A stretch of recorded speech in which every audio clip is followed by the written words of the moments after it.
was the 15th night of the 12th month, several weeks before their disappearance, when Arthur Lloyd Stephens and Kathleen Carter returned to the museum at precisely the same time. The two had a long-standing rivalry. It began after Kathleen, a zesty, feisty type, had discovered the ancient figure of Anubis from the tomb of Semoket on her 6th visit to the Valley of the Kings. Arthur, a charming, logical type, was not best pleased. Shortly afterwards, he returned with the battle shield of Kamos, and so Miss Carter, who was not one for self-abasement, was also not best pleased. With an ancient Norse obsidian orb came her reply, but Arthur, almost visibly green with envy, was back with the first, perfectly preserved skull of a Kelvino Minus. In short, the two were not particularly fond of one another, and arriving at the museum simultaneously meant neither of them were best pleased. However, what followed changed everything.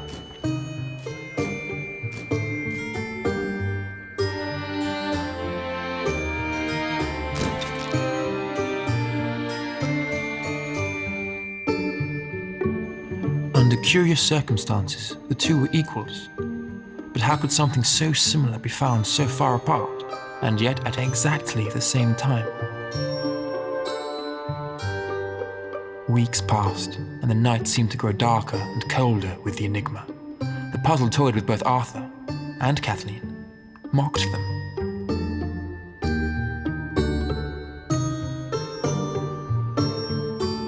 At times they'd chance upon one another in the moonlit halls during sleepless nights, but their stubborn pride was too strong.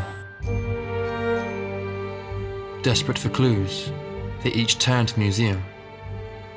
Page by page, specimen by specimen.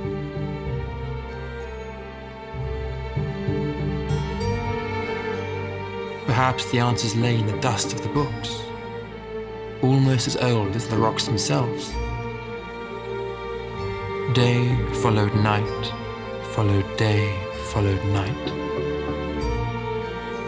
The museum could offer no more.